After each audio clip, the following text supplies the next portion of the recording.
A little bit of background information. The name of this restaurant, the Granary, relates to the fact that originally this part of the building was part of a granary of the original farm that stood on this land. Lisa tells me that these big beams up here are the original beams that supported this section of the barn. And the granary on a farm is the section of usually an enclosed part of a larger barn, where once the harvest is complete, the grain is stored. It'd be usually oats and corn, perhaps barley, and then that's used to feed the livestock through the year. So this area then was the granary of the barn that belonged to the farmhouse of which is situated across the road. The people that resided in that farmhouse were named Michael McCormick Jr. and Mary Ann Wallace. Mary Ann came from Lower Ignal up near the Ottawa River.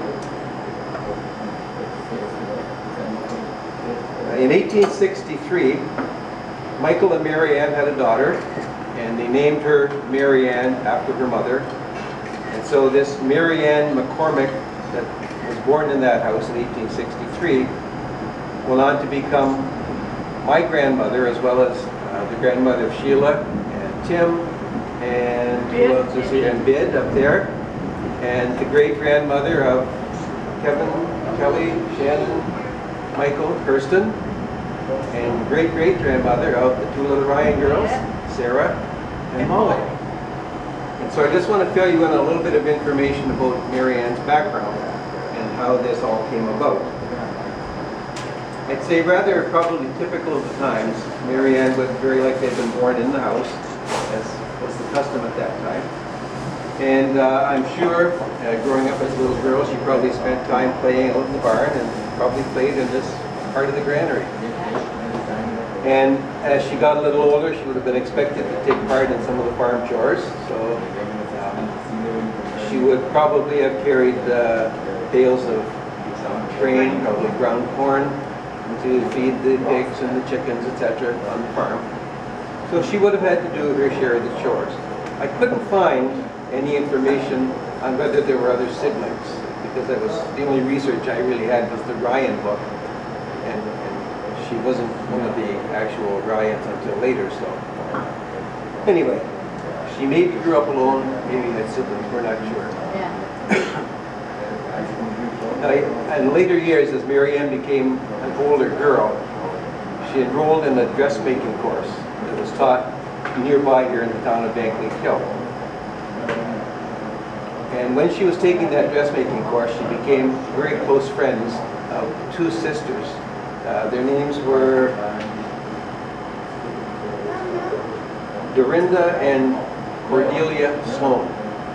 So the three girls became very good friends. And while I was researching that this is one of those kind of pivotal moments in a family where you wonder, would this family as we know it now exist if this had not occurred? Because the girls became such good friends that Mary Ann went to visit these two sisters. They weren't from this area. They lived in a little town southeast of here called Fournier, Ontario.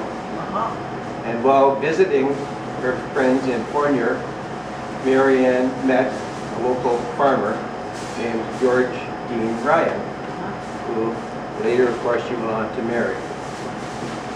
So that's a little bit of that background. The exact date when Mary Ann and George Dean got married, I couldn't find anywhere in the book. But they did have some information about the family. The oldest daughter, Violet, was born in 1884. So the marriage would have been 1882, 1883 approximately in that area. Now the two of them, George Dean and Mary Ann, went on to have a family of 4 sons and 5 daughters. And the oldest son, third child born in the marriage, the oldest son was Dean Ryan, who I think we all know went on to become our father, your grandfather, and little girl's great-grandfather.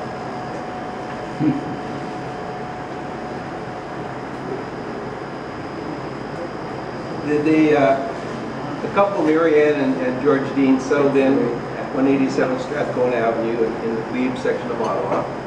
They went on there to raise the family, and that went along rather smoothly until 1923, when sadly George Dean was killed in a motor vehicle accident, which also, in the same accident, badly injured Mary Ann.